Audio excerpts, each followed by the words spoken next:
Hi there, my name is Dan Barbour, and I am starting an all new YouTube channel today. I've wanted to do this for a long time, but I didn't really know how to start it off, and I just kept putting it off. But today is October 11th, which is National Coming Out Day, and I thought this is good a time as any to jump into the YouTube world. A little bit about myself. I'm 32 years old. I've been on a reality show and a TV commercial. I'll let you look them up to figure out which ones, but I'm not too shy to be in front of the camera. So I thought this would be a lot of fun, but today I thought it would be meaningful. So while I'm going to post fun videos in the future, this is very serious. At the age of 30, 2 years ago, I still hadn't gotten to the place where I was comfortable coming out. I was raised in a very religious house. I was the kind of kid who was at church all the time, whether it be youth group or Bible study. I was taught from a very young age that being gay was a sin. As I got older, around middle school, I really began to realize that I was gay and it wasn't just some weird feeling, passing feeling.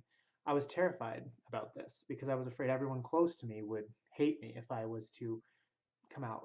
So I didn't. I barricaded myself in that closet.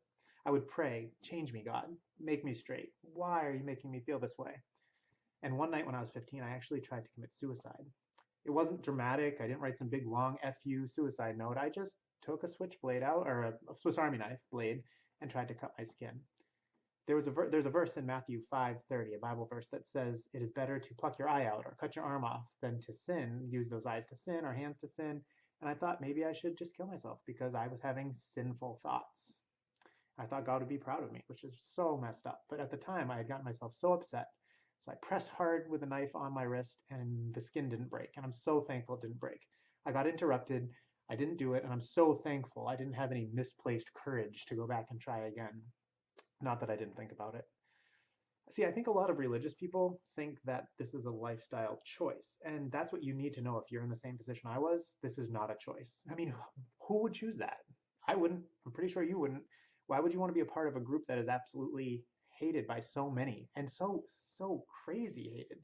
Like, religious people think that all gay people do is watch pornography and sleep around, and we're just spiraling our minds into a place of sin. But it's not like that at all. Like I said, I was raised in a very Christian home. I was homeschooled for 9 years, went to a Christian school for 2 years, went to a religious college for 3 years. I remained faithful and I kept praying for God to change me. And then, I don't know what it is. I didn't date guys. I didn't look at porn. I even avoided alcohol because I was afraid that if I drank, I would accidentally come out. So I really committed myself and hoped that one day he would magically change me. But I even dated women. Like a couple girls I dated because I thought maybe something would click. Maybe I was wrong, but of course I wasn't. And I didn't, and I thought about like maybe starting a straight relationship, and just faking it. But I thought that would hurt not only me, but it would hurt someone else. When I got out of college, I was still very depressed. I began to actually research what the Bible had to say about homosexuality, and I was surprised at what I found. It wasn't exactly what my Christian friends and pastors had been telling me. Because the thing is, while the Bible is an awesome book and it's something that you can get a great moral grounding on, there's a lot of things that are taken out of context, especially cultural context. Now, I'm not a biblical scholar. I'm not going to get into all the ins and outs of each passage, but let me just say, you know, a lot of people in the religious community ignore so many sins that they're committing, but for some reason, being gay, which is a big question mark, is something they pounce on, and that's just not fair. I actually started to realize that maybe God making me gay wasn't an accident. It actually may have been what he intended. So I'm still very faithful, but I'm also very gay. But while I'm still finding out who I am, I'm still proud of who I am and proud that I was finally able to come out. I mean, I came out late. I really wish if I could go back in time to my 15-year-old self, I would say, come out. It's going to be tough. It's going to be hard for everyone to accept. Not everyone's going to love it, but you'll feel so much worse lying to yourself day after day. You'll regret not coming out sooner. Now, there's a lot of great organizations out there, and one of them is called It Gets Better. And it does. Not overnight, and not always consistently. I'll tell you, some of my hardest days have been since I came out. But there's something powerful you do to yourself when you finally vocally, for all to hear, say, yes, I am gay. It's like a weight is instantly dropped, and you get to start over. You get to start being yourself. You find yourself not worrying about what people think about you. Now, I used to see some of those gay pride parades, and it freaked me out because I wasn't that type of gay. Like, I wasn't super flamboyant. I wasn't get naked and throw beads everywhere like a Mardi Gras type thing. No. But I was definitely gay. I was attracted to men. And like that was something I was made to feel guilty about. or I was scared at, because even the gay community sometimes is terrifying. So, but like as the time passed, I just knew that I had to come out.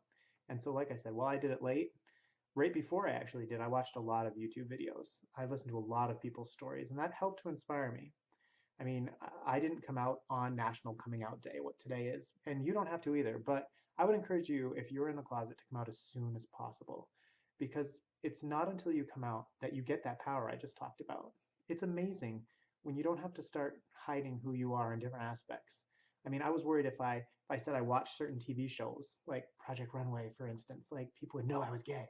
Or if I watched a movie that had gay characters and said I liked it, that might, I mean, I started changing my opinions of things just so people wouldn't think or wouldn't even catch on to the fact that I was gay. I even put a poster of Angelina Jolie on my wall for a lot of time in high school because I thought, oh well, I can just say I'm attracted to her. And it's silly, but it's sad. It's sad that I felt the need to hide, and that's what our culture has done. And I want to just in a small way fight against that. Now, you might not have a great situation to come out to. Maybe you're young and still at home, or maybe you're 30 like I was. But you have to know that deep down you know who you are. You'd be lying to yourself if you thought you didn't. So what you need to do is be true to yourself.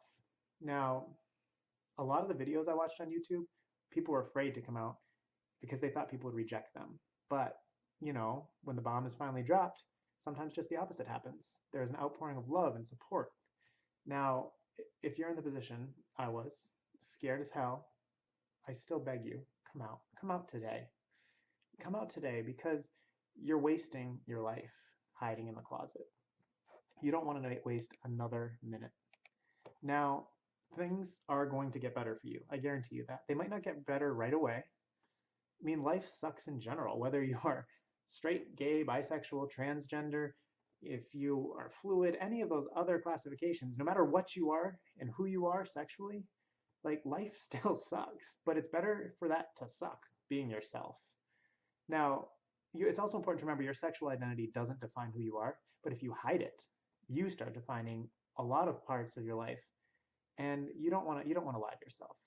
So I'm going to stop preaching now, but I just wanted to celebrate this awesome National Coming Out Day by giving you my story in a nutshell. Now, like I said, if you're hiding, please stop, because everyone who has ever come out has a story, and most of those stories weren't easy ones. So if you're struggling now, that's just normal.